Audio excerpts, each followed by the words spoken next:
L'acte 5 de la conquête du titre continental junior face à la Tunisie était par excellence le prototype du match piège. Il s'annonçait difficile, mais les Lionceaux s'étaient très vite facilité la tâche. 2 gifles en l'espace de 17 minutes et un coup de massue juste après le retour des vestiaires, les jeunes Sénégalais n'ont pas laissé le suspense durer. La Tunisie n'a pas existé et jamais dans ce match on les a sentis en mesure d'aller inquiéter l'adversaire. 3-0, un succès net sans polémique d'un Sénégal qui ralliait tranquillement et sans opposition la finale de la CAN Junior édition 2023, la 4e de son histoire dans la catégorie après 2015, 2017 et 2019. Et la 16e finale de CAN de l'histoire du Sénégal, toutes catégories confondues, beach soccer y compris. 4 finales de CAN Junior, 3 finales de CAN Senior, une finale de CHAN en 2023 et enfin 8 finales en beach soccer.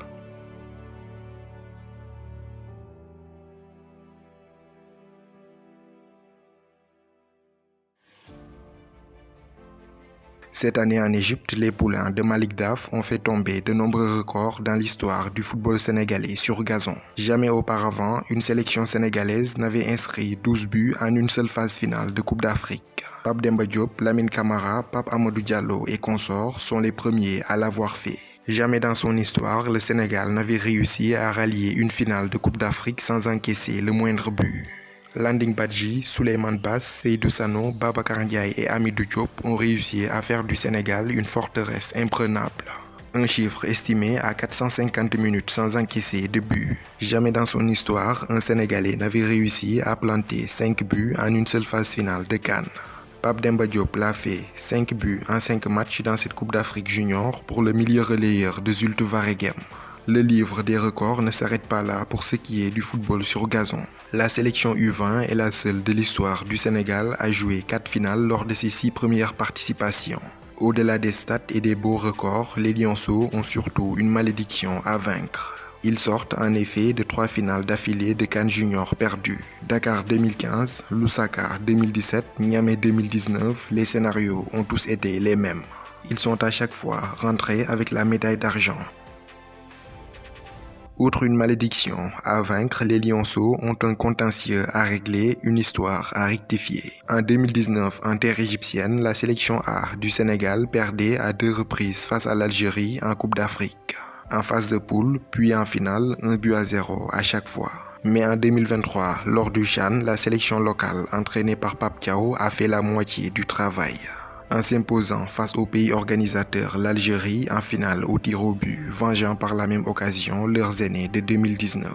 Le reste du travail se fera au stade international du Caire. C'est dans cette même enceinte que le Sénégal avait perdu la finale de la CAN 2019. Et tel un signe du destin, c'est dans cette même enceinte que la sélection U20 y jouera la sienne. Les poulains de Malik Daf ont donc une occasion en or de réussir là où Sadio Mané et consorts avaient échoué. Et pour ce faire, il faudra se débarrasser d'une surprenante sélection gambienne qu'ils affronteront ce samedi 11 mars 2023 à 17h heure sénégalaise.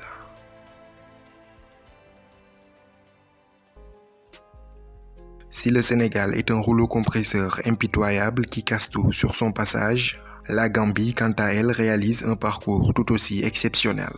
Ce samedi au Caire, ce sera l'ouragan sénégalais face à la force tranquille gambienne. 2 sélections qui ont un contentieux à régler et qui sont revanchardes l'une envers l'autre. En novembre 2020, la Gambie s'imposait au tir au but devant le Sénégal en finale du tournoi de l'UFOA. Une défaite synonyme de non-qualification pour la CAN U20 2021 en Mauritanie. Après avoir éliminé le Sénégal de Youssouf Dabo à l'époque, la Gambie finira 3e de l'édition.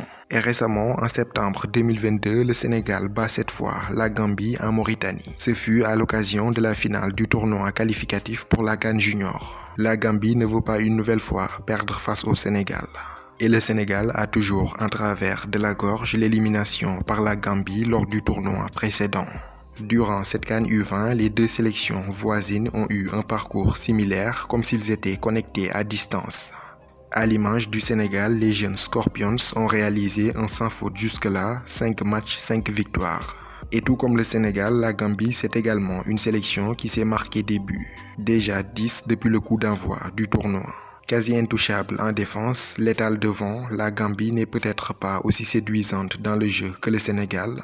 C'est une équipe complète, très disciplinée tactiquement et dotée d'une incroyable capacité à subir pendant plusieurs minutes sans pour autant prendre l'eau. La preuve récemment en demi-finale. Outrageusement dominés par le Nigeria, ils ont fait le dos rond pendant une bonne partie du match et finiront par s'imposer. Côté Scorpions, 3 joueurs sont particulièrement à surveiller. Le roc de la défense centrale, Aladji du club de l'AC Horsens au Danemark. Solide leader naturel, capitaine et cadre de cette génération, c'est le socle du dispositif défensif du technicien Abdoulaye Bodian. Avec Sen en défense centrale, les Scorpions n'ont pas encaissé le moindre but dans le tournoi. Non content de merveilleusement bien sécuriser l'arrière-garde de sa sélection, Aladji s'est mué en buteur. Avec 2 buts lors de ses 2 premiers matchs, il fut l'un des principaux artisans de leur qualification en quart de finale. D'ailleurs, le jeune défenseur de 20 ans faisait partie de l'équipe type des phases de poule de la compétition. L'avant-centre Adama Bodian joue lui en Gambie au club de Steve Biko FC. Avec 4 buts à son compteur à une seule longueur de Pape Demba Diop, c'est un candidat sérieux pour le titre de soulier d'or de la CAN Junior. Muet lors du premier tour, il s'est complètement métamorphosé lors des matchs à élimination directe. Auteur d'un triplé contre le Soudan du Sud, il sera l'unique buteur en demi-finale face au Nigeria. Une très belle série qu'il entend poursuivre contre le Sénégal. Enfin, le milieu offensif Mohamed Savané est un fin connaisseur du football sénégalais. Actuel joueur du Teungueth Football Club de Rufisque en Ligue 1 sénégalaise, il croise chaque week-end la plupart des Lionceaux. Joueur à surveiller également. Ce samedi, quelle que soit l'issue de la finale, le vainqueur inscrira pour la première fois de son histoire son nom au palmarès de la CAN U20. Puisque ni le Sénégal ni la Gambie n'ont remporté de leur histoire la compétition. En espérant voir au soir du 11 mars le premier sacre de l'histoire du Sénégal en CAN U20.